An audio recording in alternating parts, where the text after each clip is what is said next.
Olá, tudo bem? É um prazer estarmos de volta e na aula de hoje a gente vai conversar um pouquinho sobre ponto, reta e plano. Para você que usa o livro do Bianchini, o volume lá do sexto ano, esse assunto está no capítulo 6, a partir da página 123. Se você tem um outro livro do sexto ano, pode procurar que você vai achar esse assunto lá. Mas se não tiver nenhum livro em mãos, fica tranquilo, acompanha com bastante atenção que eu tenho certeza de que você vai entender. Para a gente iniciar a nossa reflexão, eu coloquei aqui uma imagem que eu tenho certeza de que você já sabe do que se trata. A gente tem aqui um campo de futebol sendo representado. Dá uma olhadinha nessa imagem. Você consegue perceber elementos que dão a ideia de ponto? E reta? Consegue imaginar algum plano? Com certeza, a gente tem esses elementos muito presentes no nosso dia a dia. Então aqui a gente tem ideia de pontos, essas linhas nos dão a ideia de reta, o gramado nos dá a ideia de plano, e é sobre isso que a gente vai conversar a partir de agora. Vamos lá? O que seria um ponto, Melícia? O ponto, assim como a reta e o plano, são conceitos primitivos da geometria. Eles não têm uma definição, mas a gente tem uma noção intuitiva do que seja. Se eu te perguntar o que é um ponto, tenho certeza de que você sabe do que eu estou falando. Alguns exemplos do nosso dia a dia que nos dão a ideia de ponto. As estrelas, quando a gente olha aquele céu bem brilhante, cada pontinho de luz daquele está associado com o que a gente está trabalhando aqui. Quando a gente olha as sementinhas no miolo de uma flor, os grãos de areia, tudo isso são exemplos do nosso dia a dia que nos dão a ideia de ponto. Quando a gente fala matematicamente, o ponto não tem dimensão, ou seja, ele não tem altura, largura nem comprimento. Mas no nosso dia a dia, os elementos que nos dão a ideia desse conceito aí têm essas dimensões. O que a gente faz é uma associação. Eu quero que você, nesse momento, pause o vídeo, observe aí onde você está e tente identificar dois elementos que nos remetam à ideia de ponto. Conseguiu achar? Se não achou, procura mais um pouquinho. O nosso dia a dia está cercado desses elementos. Para a gente dar nome aos pontos, a gente usa uma letra maiúscula do nosso alfabeto. Aqui na imagem eu coloquei 3 pontos que eu chamei de A, B e C. Poderia ter escolhido um outro nome? Com certeza, tá bom? Mas lembra que é uma letra maiúscula do nosso alfabeto para representar os pontos. E reta, professora? Quais elementos do nosso dia a dia podem estar associados com isso? Quando a gente fala de reta, matematicamente falando, é uma figura com infinitos pontinhos que estão alinhados. Então, uma reta ela não tem nem começo nem fim. Ela é infinita nos dois sentidos. No nosso dia a dia, a gente não vai ter algo que seja infinito nos dois sentidos, mas a gente tem elementos que nos dão a ideia de uma reta. O que pode ser? Um encontro entre duas paredes, uma corda bem esticada. No seu caderno, você lida com elas todos os dias. Aquelas margens nos dão a ideia de reta. Para pensar agora em mais 2 exemplos. Tenho certeza que você vai achar. Quando a gente vai dar nome para as retas, nós utilizamos letras minúsculas do nosso alfabeto. Aqui na imagem coloquei 3. Uma que eu chamei de R, S e T. Nessa posição ela é chamada de reta horizontal. Se ela estiver em pezinho assim, retinha, reta vertical. Qualquer outra inclinação diferente, a gente diz que é uma reta inclinada e pronto. Mais pra frente a gente fala com mais detalhes de algumas classificações, tá bom? E plano, Melissa, o que seria? O plano, quando a gente fala matematicamente, é uma superfície infinita em todas as suas direções. Então pensa um campo de bola, mas que eu esticasse ele para todos os lados, que ele fosse infinito. Essa aí é a ideia que a gente tem de plano de forma matemática, mas no nosso dia a dia, a gente não vai ter elementos que tenham, as dimensões infinitas. O que a gente tem são elementos que nos dão uma ideia parecida com isso. O que pode ser? O chão onde você está pisando agora, o tampo de uma mesa. Sabe a tela da sua televisão? Pois é, ela dá a ideia de um plano, a superfície do seu colchão. Enfim, tem muitos elementos. Tenta descobrir 2 aí próximo de você. Já encontrou? Tenho certeza. Se não encontrou, procura mais um pouquinho. Você vai descobrir.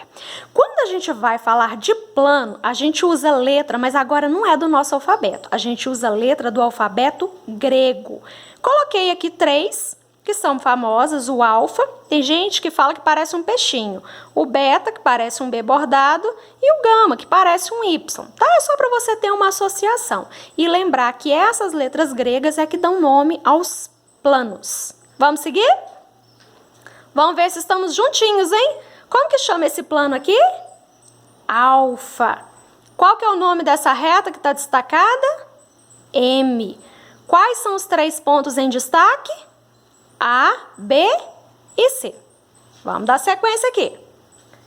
Vamos conversar agora sobre o que são pontos colineares. A Melissa, que nome complicado. O conceito é bem simples. Pontos são colineares quando pertencem a uma mesma reta. Então, olha aqui, eu tenho 3 retas em destaque. Vamos pegar a reta R. Os pontos B, C, D e E pertencem à mesma reta, eles são colineares. Vamos pegar a reta S. F e G estão numa mesma reta, são colineares. Agora, se eu pegar, por exemplo, o D, o E e o ponto G, eles estão sobre uma mesma reta? Não, portanto, eles não são colineares. E o que seriam pontos coplanares? Pontos coplanares são pontos que não pertencem ao mesmo plano. Se você observar aqui, olha, a gente tem a imagem que parece de uma caixinha. Os pontos A, B, C e D estão na tampa dessa caixinha, eles estão na mesma superfície, portanto, eles são coplanares. Agora, quando a gente fala dos pontinhos A, C, que estão aqui na tampa, e do F, que está aqui na base, eles não são coplanares, eles não estão na mesma superfície. Vamos ver se estamos juntinhos? Coloquei aqui algumas atividades que eu tirei lá do livro do Bianchini. A gente vai conversar sobre elas agora. Dá uma olhada nesse plano. Qual que é o nome dele? É o plano gama. Nesse plano eu destaquei 2 retas. E a pergunta é: quais pontos são colineares com A e B? Localiza. O A está aqui e o B está aqui. Pontos colineares estão na mesma reta. Então, eu tenho o C e o P. Quais são colineares com M e N? Vamos localizar? O M e o N estão nessa reta. Então, os colineares são D e P. Próxima atividade, a gente tem exemplo de uma pirâmide de base quadrada. E a nossa pergunta é: o ponto E que está no vértice, no topo aqui da pirâmide, ele está no mesmo plano de A, B e C? Pausa o vídeo um minutinho e tenta descobrir.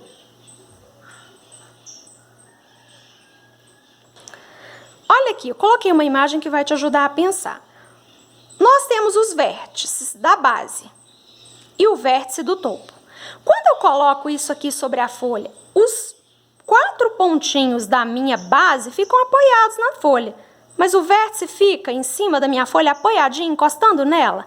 Não, eles não são coplanares. Vamos seguir? Professora, já ouvi falar, mas ainda não sei direito. O que são retas paralelas e concorrentes? Simples. Retas paralelas são retas que não têm ponto de interseção. Elas estão no mesmo plano, mas a inclinação delas é a mesma. Por mais que você prolongue, uma não vai passar sobre a outra. Como aqui, olha, as retas A e B não têm ponto de interseção. Para indicar que 2 retas são paralelas, a gente pode colocar essas 2 barrinhas inclinadas. Aqui está escrito que a reta A é paralela à reta B.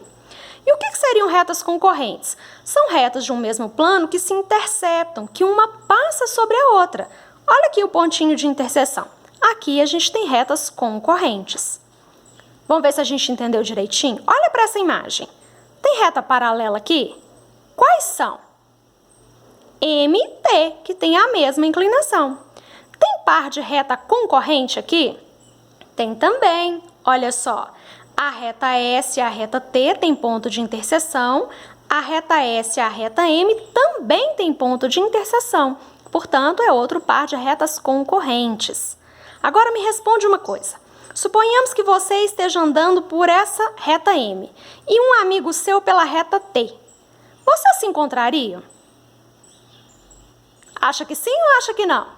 A resposta é não, porque as retas são paralelas, elas não têm ponto de encontro. Portanto, vocês não se encontrariam com esse deslocamento. Coloquei aqui um exemplo para a gente pensar de novo em retas paralelas e concorrentes. É parte do mapa da cidade de Belo Horizonte. Então vamos pensar aqui, tem um montão de ruas. Ruas paralelas, vamos identificar algumas? Todas que têm essa mesma inclinação aqui são paralelas, elas não têm ponto de encontro. Então a gente pode citar a Rua Santa Catarina, a Rua Curitiba, a São Paulo, Rio de Janeiro, Espírito Santo. Todas essas são ruas paralelas. Vamos pensar num par de ruas concorrentes? Vamos pegar a Avenida Augusto de Lima, que estou destacando aqui. Vamos pegar uma que passe sobre ela? Pode ser a Rua Rio de Janeiro, olha só, elas têm um ponto de interseção. Pode ser a Avenida Augusto de Lima com a Espírito Santo, elas também têm ponto de interseção. Então, nesse caso, a gente tem ruas concorrentes. Claro isso para você? Vamos lá, vamos falar agora sobre o que são semirretas. A gente já sabe que uma reta é infinita nos dois sentidos. E o que seria uma semirreta? Semirreta é parte da reta. Olha, eu tinha uma retinha S e eu marquei um ponto sobre ela. Esse ponto dividiu a minha reta em duas regiões. Essa nesse sentido e essa outra parte nesse outro sentido. Uma semirreta tem ponto onde começa, mas não tem fim. Para a gente dar nome para uma semirreta, eu vou precisar traçar, ó, nessa região aqui eu marquei mais um pontinho e nessa outra eu marquei o ponto B. Para a gente nomear a semirreta, ó, essa região aqui, ela tem ponto onde começa, que é o O. Então, eu coloco o ponto onde ela começa. Um ponto por onde ela passa. Ah, esse pedaço aqui passa pelo ponto A. Então, eu tenho a semirreta OA. E essa outra trajetória aqui? Ela começa no ponto O e vem para o sentido do ponto B. Então, a gente indica que é a semirreta OB. Uma dúvida de alguns alunos é se essa setinha aqui, ela sempre vai ficar nessa posição. A setinha sempre fica apontada para a direita, tá bom? Então, aqui a semirreta OA, ela sai do ponto O e vai em direção ao ponto A. Essa aqui é a semirreta OB, ela sai do ponto O e vai em direção ao ponto B. Mas não tem fim, combinado? E o que seriam os segmentos, professora? Reta não tem fim, nem em nenhum dos sentidos, né? Não tem nem começo nem fim. Semirreta, ela tem começo, mas não tem fim. E segmento, o que é isso? É a região compreendida entre dois pontos. Tem onde começa, tem onde termina. Então, nessa imagem aqui, olha, eu posso identificar três segmentos. O segmento que começa no ponto O e vai até o ponto A, então eu coloco o ponto onde começa e o ponto onde termina. Nesse caso, falar que é o segmento OA ou o segmento AO, dá na mesma, eu estou falando do mesmo espaço, tá bom? Para indicar que é segmento, a gente coloca um tracinho. Aqui não tem setinha, é só o tracinho mesmo. Posso falar do segmento que sai do ponto O e vai para o ponto B, então é o segmento OB ou BO, tanto faz.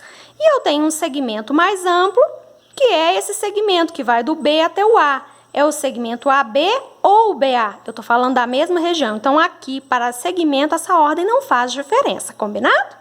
Um exemplo da presença de segmentos no nosso dia a dia é num exame de eletrocardiograma. Quando o médico vai avaliar esse exame, ele tem inúmeros segmentos de reta para serem considerados no exame desse paciente. Para fechar, gente, ponto médio de um segmento. O que é ponto médio de um segmento? É um pontinho que divide o segmento no meio certinho. Então, eu tinha aqui um segmento AB, começa no ponto A e termina no ponto B. Esse segmento tem medida 4 centímetros. Se eu marcar o ponto médio, que aqui eu representei pela letrinha M, a distância de A até M será de 2 unidades e de M até B, mais 2. Então, ponto médio é um ponto que divide o meu segmento em duas partes, chamadas de partes congruentes. Espero que você tenha acompanhado. Qualquer dúvida, deixa nos comentários que eu vou ter todo o prazer em ajudar você com a sua tarefa de estudos à distância. Você é capaz, você é um sucesso. Um abraço, moçada. Até a próxima.